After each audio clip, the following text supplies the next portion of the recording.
Friends, मेरा नाम है राकेश शर्मा और मैं JKSSB पंचायत अकाउंट असिस्टेंट का पार्ट 15 लेके आया हूं, जिसमें हम कंप्यूटर सेक्शन में जनरेशन्स ऑफ कंप्यूटर डिस्कस करेंगे और साथ में ये डिस्कस करेंगे किस जनरेशन में कौन सी प्रोग्रामिंग लैंग्वेज है। वेरी वेरी इंपॉर्टेंट टॉपिक है, हर एग्ज़ाम में पूछा जाता है मोस्टली।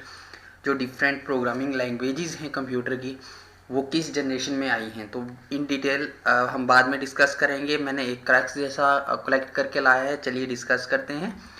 अपने टॉपिक पे जाने से पहले मैं आपको बता दूं हमारा एक टेलीग्राम चैनल है कंप्यूटर सेक्शन JKSSB। आप ये चैनल टेलीग्राम पे ज्वाइन कर लें और कंप्यूटर के रिलेटेड जो भी स्टडी मटेरियल होगा जो आपके साथ मैं यहाँ डिस्कस करता हूँ, वो PDF की फॉर्म में आपको टेलीग्राम पे मिल जाएगा। ठीक है, तो अभी तक जितने भी लेक्चर मैंने डिलीवर करे हैं, यहाँ पे वीडियोस अपलोड करी हैं, उनका PDF फॉर्म इसी चैनल पे आपको मिलेगा। तो आप जल्दी से ये चैनल सब्सक्राइब कर रहे ज्वाइन करें हमारा टेलीग्राम पे, और जो PDF है, जो मैंने पॉइंट्स में चीज़ें डिस्कस करी हुई हैं, वो आपको वहाँ से मिल जाएंगी। ठीक है, चलिए आज का हमारा टॉपिक है जनरेशन्स ऑफ कंप्यूटर। तो जनरेशन्स ऑफ कंप्यूटर में मोस्टली जनरेशन्स होती क्या हैं, जो टेक्नोलॉजी है उसमें हम क्या मतलब तब्दीली कर रहे हैं। ठीक है, चाहे वो हार्डवेयर के हिसाब से देखें या फिर सॉफ्टवेयर के हिसाब से देखें। इन डिटेल जनरेशन्स जो मैं नेक्स्ट लेक्चर में डिस्कस करूँगा, बट एक क्रक्स जैसा मैंने आपके सामने एक टेबल जैसा लाया है, वो आपको याद रखना है। ठीक है, तो फर्स्ट जनरेशन जो मोस्टली मानी जाती है वो है 1940 टू 1956। इसको हम फर्स्ट जनरेशन कहते हैं। और जब मैंने आपको हिस्ट्री पढ़ाई थी, तो हिस्ट्री में मैंने ये बताया था कि जो फर्स्ट डिजिटल इलेक्ट्रॉनिक कंप्यूटर है वो 1942 के आसपास आया था। ठीक है, तो ये जो जनरेशन्स हैं, ये बात कर रहे हैं हम डिजिटल कंप्यूटर्स की। ठीक है, किसकी बात कर रहे हैं? डिजिटल कंप्यूटर्स की जनरेशन की बात कर रहे हैं। तो ऐसे हमारे पास जो हमने हिस्ट्री में देखा था, हमारे यहाँ पास 1622 से कंप्यूटर आ रहे हैं that is mechanical, electromechanical, but हम बात कर रहे हैं डिजिटल कंप्यूटर की। ठीक है, तो डिजिटल कंप्यूटर में जो जनरेशन स्टार्ट होती हैं वो होती हैं 1940 टू 1956। और फर्स्ट जनरेशन है, इसमें जो टेक्नोलॉजी यूज़ होती थी वो होती थी वैक्यूम ट्यूब्स। ठीक है, अभी मैं एग्जामिनेशन पॉइंट ऑफ व्यू से डिस्कस कर रहा हूँ क्या क्या चीज़ें आई, किस और कौन कौन से कंप्यूटर थे। ठीक है, 1940 टू 1956 फर्स्ट जनरेशन कंप्यूटर हैं, वैक्यूम ट्यूब्स यूज़ करते थे। और देन इसमें जो कंप्यूटर थे वो था हमारे पास EN, IAC, EDSAC, IBM 70, Manchester mark 1। ये जो EN, ये एब्रीवेशंस हम नेक्स्ट जो हमारा लेक्चर होगा उसमें हम हमारा अलग से एक टॉपिक भी है एब्रीवेशंस, वो सारी चीज़ें हम डिस्कस वहाँ करेंगे। तो फिलहाल आपको इतना ही याद रखना है कि these are the some computers of first generation. ठीक है, नेक्स्ट हमारे पास सेकंड जनरेशन आती है यहाँ पे 1956 टू 1963। ठीक है, इसको हम सेकंड जनरेशन कंप्यूटर कहते हैं। और ये जो कंप्यूटर थे ये यूज़ करते थे ट्रांजिस्टर्स। ठीक है, क्या करते थे? ट्रांजिस्टर यूज़ करते थे। और इसमें जो हमारे पास कंप्यूटर्स थे वो क्या थे? TX0, IBM 7070, then RCA 501, Philco, Transac S1000। ठीक है, देन नेक्स्ट आता है हमारा थर्ड जनरेशन। थर्ड जनरेशन थी हमारी 1964 टू 1971। ठीक है, ये यूज़ करती थी इंटीग्रेटेड सर्किट्स। ठीक है, क्या यूज़ करती थी? Integrated circuit. और इसमें जो कंप्यूटर यूज़ होते थे वो कौन से थे? वो थे PDD8, PDP11, ICL 2900, IBM 360, IBM 370 extra. ठीक है, ये मैंने कुछ लिखे हैं, और भी काफ़ी सारे हैं। तो चलिए नेक्स्ट आता है हमारा फोर्थ जनरेशन, वो स्टार्ट होती है 1971 टू 1980। ठीक है, ऐसे जो फोर्थ जनरेशन है वो 1971 टू 2010 तक भी वो सिस्टम चले हैं। ठीक है, तो चलिए ये जो कंप्यूटर थे फोर्थ जनरेशन के, ये क्या यूज़ करते थे? ये करते थे माइक्रो प्रोसेसर। प्रोसेसर जो हो गया वो हमारा CPU है ना। तो पहले जो था CPU बड़ा था। ठीक है, वो तो हम आगे डिटेल में पढ़ेंगे, बट आपको इतना याद रखना था, इसमें माइक्रो CPU यूज़ होते थे। ठीक है, जो आपके देखो लैपटॉप या डेस्कटॉप के मदरबोर्ड पे फिक्स हो जाता था। ठीक है, स्मॉल साइज़ में आया आपके पास प्रोसेसर। और इसमें जो डिफरेंट कंप्यूटर्स थे वो हमारे पास थे एटलस, IBM 5100, IBM 4341 एक्स्ट्रा। ठीक है, नेक्स्ट आता है हमारे पास 1982 प्रेजेंट, ये आपकी 5th जनरेशन है। और इस 5th जनरेशन में जो हमारे पास आया आर्टिफिशियल इंटेलिजेंस, एआई। ठीक है, एआई एक्चुअल में है क्या, हम ये चाहते हैं कि जो हम जैसे एक ह्यूमन बीइंग काम करता है, सोचता है, वो सारी चीज़ें कौन करे, कंप्यूटर भी करे। कंप्यूटर खुद से डिसीजन ले, ठीक है, हम उसको इनपुट दे देते हैं, फिर वो खुद से डिसाइड करेगा on the basis of previous knowledge. ठीक है, तो इस तरीके का जो काम करवाते हैं, जब हम ये चाहते हैं कि कंप्यूटर के पास कुछ पहले से रिजल्ट्स हैं, on the basis of that result वो क्या करे, खुद से कुछ डिसाइड करे। ठीक है, तो इस तरीके का हम क्या करते हैं, वो आता है हमारा आर्टिफिशियल इंटेलिजेंस में। ठीक है, इन डिटेल में हम नेक्स्ट पढ़ेंगे, लेकिन आपको सिर्फ ये पॉइंट्स जो हैं वो अभी तक याद रखने हैं। और इसमें जो हमारे पास कंप्यूटर हैं, जैसे हमारे पास डेस्कटॉप है, लैपटॉप है, नोटबुक है, ये सारे कंप्यूटर जो हम डेली यूज़ करते हैं इसमें आते हैं। ठीक है, मोस्टली जो देखा जाए 4th जनरेशन है वो 2010 तक चली है, और 4th से आगे 5th जनरेशन जो है वो अभी 2010 से 2020 चल रही है। बट एक्चुअल में अगर हम बात करें तो अभी हमारे पास कंप्यूटर की 10th जनरेशन चल रही है।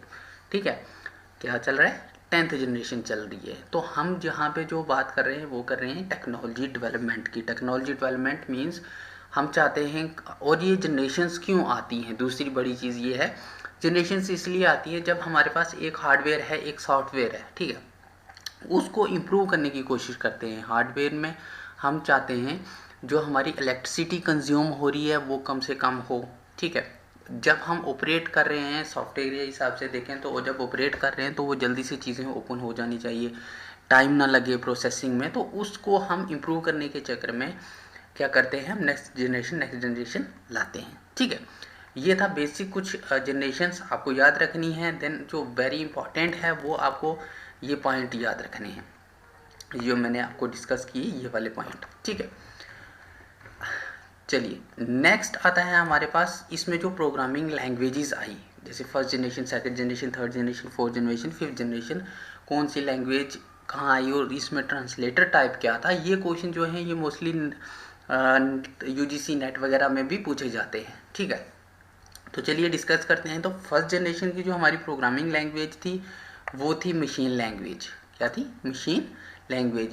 मशीन लैंग्वेज को हम लो लेवल लैंग्वेज कहते हैं क्योंकि ये डायरेक्टली कम्युनिकेट करती है किसके साथ, सिस्टम के साथ। मशीन लैंग्वेज होगी मतलब इसमें जो भी प्रोग्रामिंग होती है वो 0 और 1 की फॉर्म में होती है। ठीक है, जो भी कोडिंग होगी वो किस में होगी, 0 और 1 की फॉर्म में होगी। ठीक है, इसमें ट्रांसलेटर नहीं चाहिए, मैंने लिखा है यहाँ पे नॉट रिक्वायर्ड। ट्रांसलेटर होता है, जैसे हमें पता है, दो ऐसे बंदे जिनको जो डिफरेंट लैंग्वेजेस समझते हैं। जैसे मैंने आपको एग्जांपल लास्ट टाइम भी दी कि एक बंदा कश्मीरी है, एक पंजाबी है, तो दोनों में क्या आता है, दोनों को हिंदी नहीं आती। ठीक है, या पंजाबी नहीं आती। इन दैट केस वो क्या करेंगे, वो ट्रांसलेटर यूज़ करेंगे। ट्रांसलेटर एक मीडिएटर होता है। ठीक है, जो पंजाबी बंदा कुछ बोलेगा वो उसे समझ के कश्मीरी को बताएगा, और जो कश्मीरी कुछ बोलेगा वो समझ के पंजाबी को बताएगा। ठीक है, दूसरा आता है हमारे 2nd जनरेशन में हमारे पास आई असेंबली लैंग्वेज। असेंबली लैंग्वेज में क्या था कि कुछ सिंबल्स उन्होंने यूज़ किए। जैसे फॉर एग्जांपल हम चाहते हैं कि जो ए है ये एक अल्फ़ाबेट है, इसको रिप्रेजेंट, इसका कोड ये है 0101। सपोज मान लो ये ए का कोड है, तो हमने क्या किया, जब जहाँ हमें 0101 लिखना था वहाँ हमने ए लिख दिया। इसी तरीके से हमारे पास मान लो बी का भी कोड कुछ इस तरीके से आ गया। सपोज ये है बी का कोड। ठीक है, तो हमने जहाँ पे 1100 लिखना था वहाँ हमने बी यूज़ किया। तो मतलब ये सिंबल्स कुछ इंट्रोड्यूस हो गए उस 2nd जनरेशन में। और ये जो लैंग्वेज है ये भी लो लेवल लैंग्वेज है। क्या है, ये भी लो लेवल लैंग्वेज है। और ये जो किस पे काम, इसका ट्रांसलेटर का नाम क्या है, असेंबलर। एक असेंबलर है जो इस लैंग्वेज को ट्रांसलेट करेगा, और ये काम करती है, एक कर्नल होता है पार्ट। हम नेक्स्ट ऑपरेटिंग सिस्टम डिस्कस करेंगे तो उसमें मैं बताऊंगा कि कर्नल क्या होता है। तो ये कर्नल पे ऑपरेट होती है, याद रखना। ठीक है, 3rd, 4th और 5th, 3rd के बाद जितनी भी हमारी लैंग्वेजेस आई वो सारी क्या हैं, हाई लेवल लैंग्वेजेस, याद रखना। 1st 2nd जो है, 1st और 2nd जनरेशन कंप्यूटर की लैंग्वेज जो है वो लो लेवल लैंग्वेज हैं। 1st में हमारे पास मशीन लैंग्वेज आती है, सेकंड में हमारे पास असेंबली लैंग्वेज आती है, ठीक है। थर्ड फोर्थ फिफ्थ जितनी भी हैं वो हमारी हाई लेवल लैंग्वेज हैं। और मोस्टली क्वेश्चन कैसा आता है, क्वेश्चन ये पूछा जाता है फॉर एग्जांपल एक पर्टिकुलर लैंग्वेज बता दी, मान लो जैसे यूजीसी नेट में लास्ट टाइम पूछा था जावा बताओ थर्ड जनरेशन लैंग्वेज है या फोर्थ जनरेशन लैंग्वेज है, ठीक है। तो इस तरीके का क्वेश्चन आपसे पूछा जाता है, ठीक है। तो आपको मैं ट्रिक बता देता हूँ। जो आप पहले से लैंग्वेजेस पढ़ते आ रहे हो, ठीक है, जो ज़्यादा फेमस नहीं है, पॉपुलर नहीं है, जैसे मैं बात करता हूँ फॉरट्रैन होता है फार्मूला ट्रांसलेशन, अल्गोल है अल्गोरिथमिक लैंग्वेज है, कोबोल है common business oriented language, then C plus plus, C, Python, Java, VB, JavaScript, ये जो हैं ये थर्ड जनरेशन में आई हैं, ठीक है। देन अब जो आज 2020 में जो ज़्यादा जिनकी डिमांड है वो हमारे पास है पाइथन है, रूबी है, ठीक है, एसक्यूएल है, मैट लैब है। ये जो मैट लैब है मैट्रिक्स लेबोरेटरी कहते हैं इसे, ठीक है।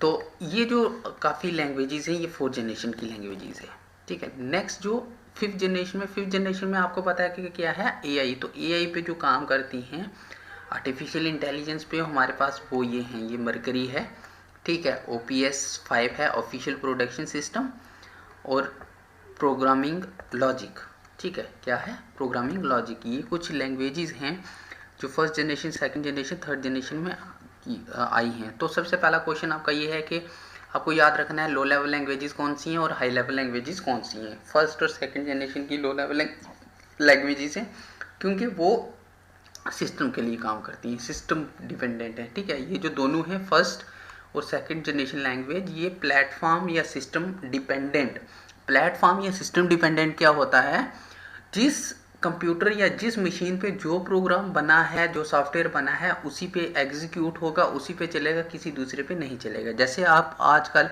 क्या करते हो, गूगल प्ले स्टोर से मोबाइल ऐप कोई भी डाउनलोड करते हो और अपने मोबाइल पे इंस्टॉल कर देते हो, that is not machine dependent, that is machine independent, ठीक है।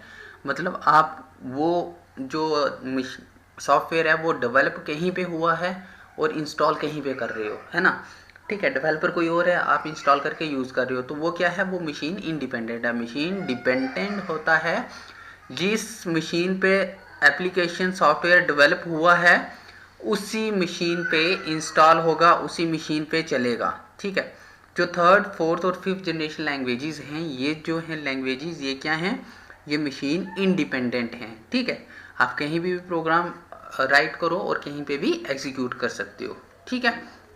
और इसमें जो ट्रांसलेटर हैं वो या तो कंपाइलर यूज़ होगा या इंटरप्रेटर होगा, या कंपाइलर या फिर इंटरप्रेटर। कंपाइलर क्या करता है, सारे का सारा कोड जो होता है वो एक ही बार एग्जीक्यूट करता है, ठीक है, और सीधा मशीन को बता देता है। लेकिन जो इंटरप्रेटर है उसमें क्या होता है, वो 1 बाय 1 लाइन करता है और फिर उसमें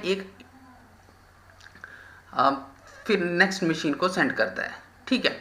चलिए, ये थे कुछ बेसिक हमारे पास, आपको सिर्फ ये याद ही रखने पड़ेंगे। जैसे third generation important third fourth fifth है, ठीक है, थर्ड फोर्थ फिफ्थ, जिसमें हमारे पास ये वेरी वेरी इंपॉर्टेंट आते हैं। जैसे फार्मूला ट्रांसलेशन है, अलगोल है, तो ये हम अभी तो यूज़ नहीं करते, बट C++ है, सी है, जावा है, तो ये हम यूज़ करते हैं। तो ये वेरी वेरी इंपॉर्टेंट है, ये एक टेबल जैसा है, ये आपको याद करना पड़ेगा, ठीक है।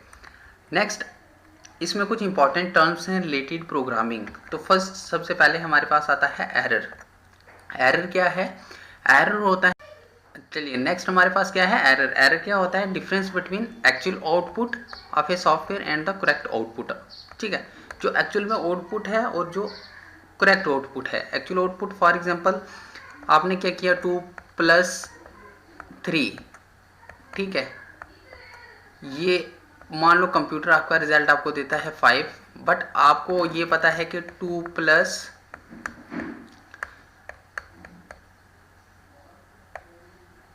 ये है 6, सपोज ये है आपका आपको एक्चुअल आउटपुट, ठीक है, क्या है, एक्चुअल आउटपुट, और ये है आपकी प्रिडिक्टेड जो आप प्रिडिक्ट कर रहे हो, ठीक है। फॉर एग्जांपल ये आपकी एक्चुअल आउटपुट है और ये कंप्यूटर देता है, तो इन दोनों में जो डिफरेंस है वो होगा आपका एरर, ठीक है। मतलब याद रखना, difference between actual output of a software and correct output, that is your error. उसमें आते हैं हमारे पास 2 एरर आते हैं, एक सिंटैक्स एरर आता है, एक सिमेंटिक एरर आता है। Errors in program text. Syntax error क्या हो गया? सॉरी, जो प्रोग्राम हम राइट कर रहे हैं, ठीक है, जो टेक्स्ट होता है उसको हम सोर्स कोड कहते हैं। क्या कहते हैं? सोर्स कोड कहते हैं या फिर प्रोग्राम टेक्स्ट कहते हैं। तो लिखने में अगर कोई गलती करते हैं हम, तो वो होता है सिंटैक्स एरर। जैसे फॉर एग्जांपल कुछ प्रोग्रामिंग के रूल्स हैं कि जब एक लाइन ख़त्म हो जाती है तो एट द एंड हम ना, ये सेमीकॉलन होता है ये वाला, ठीक है, इसको स्टेटमेंट टर्मिनेटर बोलते हैं। तो हमें ये स्टेटमेंट टर्मिनेटर हर एक लाइन में डालना होता है। तो अगर ये ऐसे जैसे हम स्टेटमेंट टर्मिनेटर नहीं डालते तो ये आ गया सिंटैक्स एरर, ठीक है।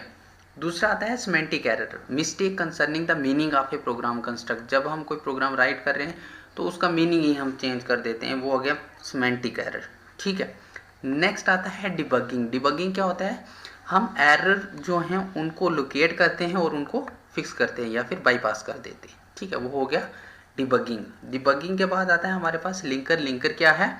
Process of combining various piece of code and data to form a single executable.